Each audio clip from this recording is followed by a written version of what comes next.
tu te fais baptiser dans l'eau, c'est-à-dire tu prends la phase du Fils, et quand tu reçois le Saint-Esprit, tu as la phase du Saint-Esprit. C'est là où tu parles de la nouvelle langue. Parlerons de nouvelles langues. Voilà comment tu pourras être sauvé. Quand tu reçois le Saint-Esprit, tu as la confirmation du salut. Tu obtiens la confirmation du salut. C'est comme tu obtiens le visa. C'est comme tu obtiens la nationalité. Quand tu avoir la repentance, c'est comme la phase du passeport, comme la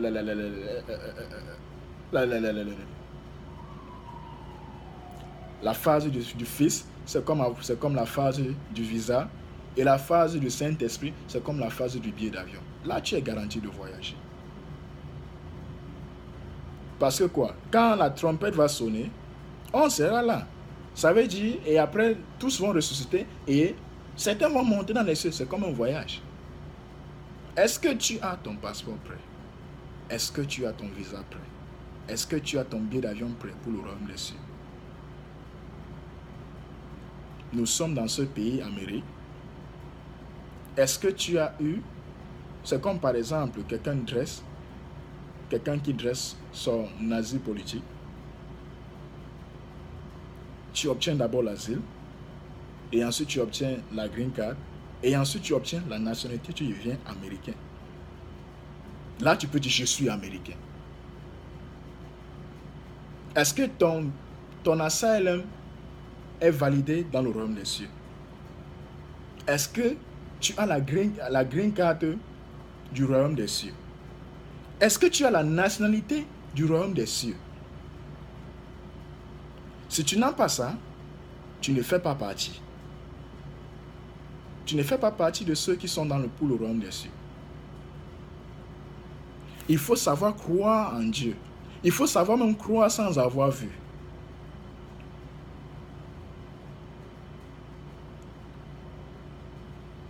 Il faut croire même sans chercher le miracle. Parce que le miracle vient après avoir cru. Tu ne peux pas obtenir un miracle sans avoir d'abord cru premièrement. Il faut d'abord croire et se baptiser et s'engager en Christ avant d'abord de chercher le miracle. Aujourd'hui, on cherche le miracle avant de croire en Christ. Aujourd'hui, on cherche la prospérité avant de croire en Christ. Aujourd'hui, on cherche les milliards avant de croire en Christ. Mon frère, ma soeur, ce n'est pas ça qui va te payer l'entrée au royaume des cieux. Le Seigneur dit, il vaut mieux pour toi d'entrer manchot dans le royaume des cieux. Si ta main va t'empêcher d'entrer là-bas, coupe ça et jette et entre. Si ton pied va t'empêcher d'entrer là-bas, coupe ça et jette et entre. Il est encore dit dans Marc 11 qu'en vérité, si quelqu'un ordonne à cette montagne de se déplacer, se jeter dans la mer, ça va se passer. C'est bien écrit dans Marc 11. Il est écrit dans Marc chapitre 11, verset 23. Je vous le dis en vérité, si quelqu'un dit à cette montagne, ôte-toi de là et jette-toi dans la mer. Et s'il ne doute point en son cœur, mais croit que ce qu'il dit arrive, il le verra s'accomplir. Parfois, on confond souvent la croyance. Est-ce que tu as cru sincèrement? Est-ce que tu as cru à l'évangile et tu as demandé, tu as ordonné au péché de se ôter de ton corps, de se ôter de ton âme, de se ôter de ton esprit, de se ôter de ton corps, de ton être et de se jeter dans la mer? Si c'est dit, si je prêchais aujourd'hui disant, crois au nom de Jésus, tout ce que tu vas demander à Dieu, tu vas avoir, tu vas prospérer, tu vas devenir riche, tu vas devenir quoi que ce soit, tu vas devenir n'importe quoi. Je suis sûr qu'il y a plein de gens qui vont aimer la prédication, c'est grave. Mais comme je ne parle pas de ça, les gens ne vont pas écouter. Mais sachez bien, c'est le Seigneur qui parle. Parce que l'esprit, ce n'est plus moi qui vis, mais c'est Christ qui vit en moi. Et si Christ vit en moi, ce qui sort de moi sort de Christ. Ça veut dire, si je vous parle aujourd'hui, cette parole ne vient pas de moi, mais vient de Christ. Pour nous sensibiliser, nous tous. Quand je parle comme ça, je parle y compris tout le monde, que ce soit les pasteurs, que ce soit les fidèles, que ce soit les prêtres, que ce soit les imams, que ce soit les musulmans. Je parle à tout le monde de savoir comment croire. Même en commençant par moi-même. Comment devons-nous croire? Ne laisse pas tes yeux voilés, ne voile pas ton esprit, ne voile pas ton âme avec le mot la grâce, sans avoir compris ce que c'est la grâce. La grâce, c'est une faveur qu'on obtient, une faveur qu'on ne mérite pas, mais qu'on a obtenue, qu'on obtient de Dieu. Tu ne mérites pas l'avoir, mais tu l'obtiens de Dieu. La grâce, c'est quoi? La grâce, c'est celle-ci. Celui qui croira et qui sera baptisé sera sauvé. Mais il est aussi écrit, celui qui ne croira pas sera condamné. Il y a plusieurs condamnations. Il y a la condamnation de l'ignorance. Il y a la condamnation du libertinage. Il y a la condamnation de la grâce mal comprise. Dieu est amour. Certains gens, quand on prêche l'évangile, ils préfèrent s'échapper avec le mot quoi. Dieu a dit le plus grand commandement, c'est aime ton prochain comme toi-même. Ah bon? Aime ton prochain comme toi-même, c'est vrai. Aimer ton prochain comme toi-même ne veut pas dire que tu vas rejeter le Seigneur ou désobéir à Dieu. Et Dieu sera là, il va te regarder. Hein? Parce que celui qui vient déjà te prêcher l'évangile, déjà t'aime comme lui-même. Chaque fois que tu vois quelqu'un venir te prêcher l'évangile, la personne t'aime comme elle-même. Surtout quand l'évangile est clair venant de Christ. Parce que Satan a sa part, a ses parts de prophètes qui prêchent l'évangile de Satan, mais portant le nom de Jésus.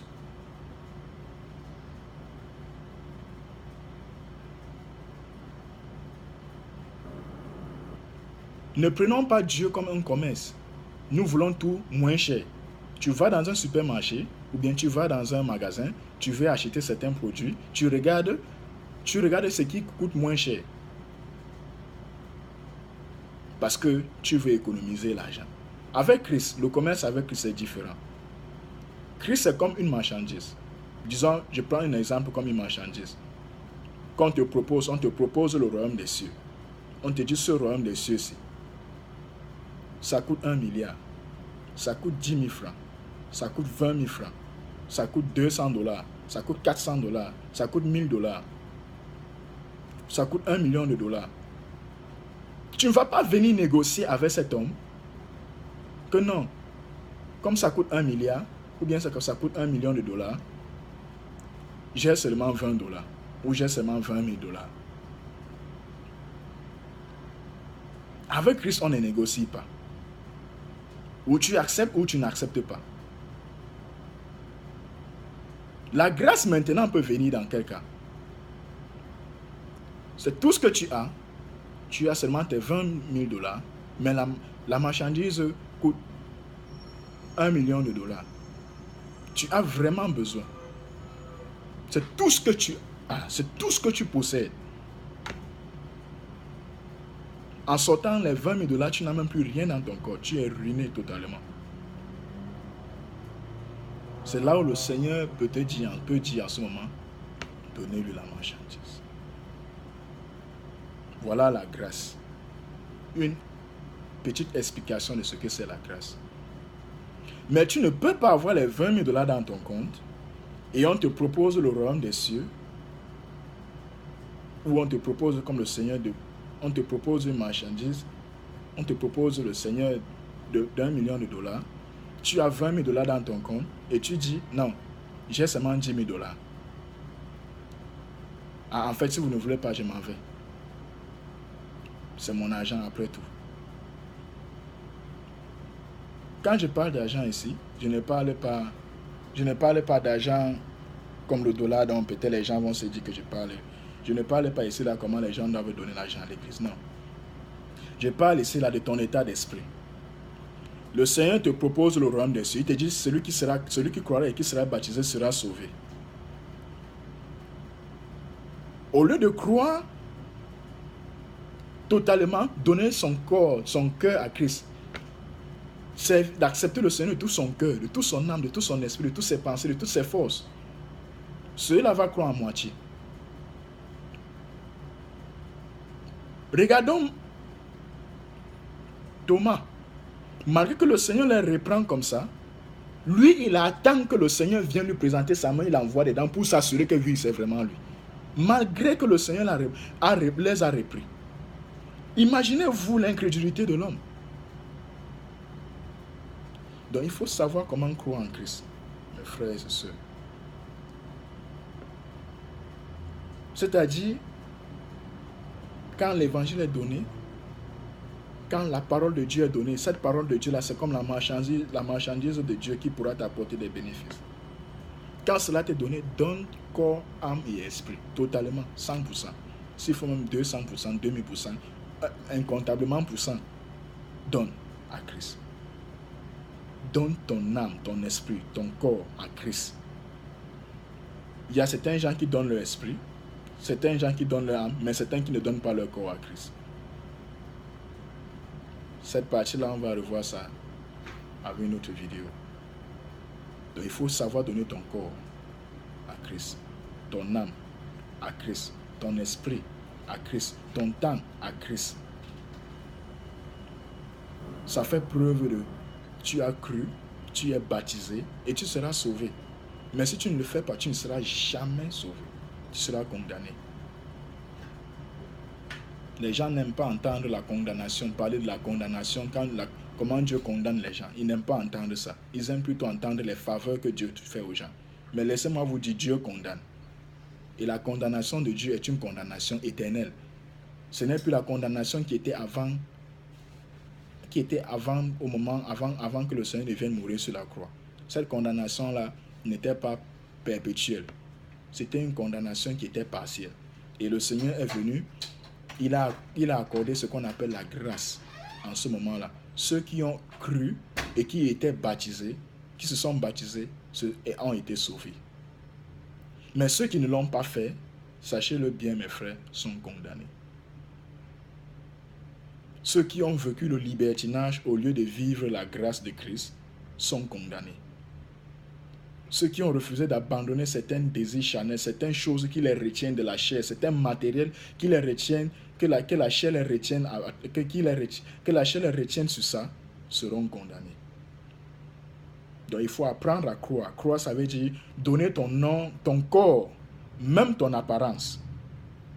Ton corps apparent, ton corps intérieur, ton corps extérieur et ton corps intérieur.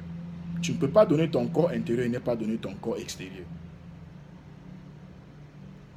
Tu ne peux pas nettoyer une maison à l'intérieur et tu ne nettoies pas l'extérieur. Quand les étrangers vont entrer, en entrant, ils vont prendre la saleté de dehors et entrer avec ça dedans. C'est comme une maison qui est propre à l'intérieur, mais tout aux alentours de la maison et sur la maison, tout le corps de la maison est rempli d'excréments. La devanture, toute la maison est remplie d'excréments. Maintenant, quand quelqu'un marche, ses pieds là, il va porter les excréments là sous ses pieds ou sous ses chaussures et entrer avec ça dans la maison. Et tu vas retrouver ta maison aura une mauvaise odeur. C'est comme ça que même dans le christianisme, il y a des gens qui n'ont pas appris à donner corps, âme et esprit à Christ. Plusieurs, peut-être 90% ou 95% n'ont que donné esprit et âme, c'est tout. Mais n'ont pas donné corps. Mais pourtant Dieu a dit, il a créé l'homme à son image, il dit créons l'homme à mon image, à notre image, comme notre ressemblance. Il t'a créé corps à sa ressemblance. Il t'a créé âme à sa ressemblance. Il t'a créé esprit à sa ressemblance. Mais maintenant, quand il faut croire, tu préfères croire seulement âme et esprit. Tu ne veux pas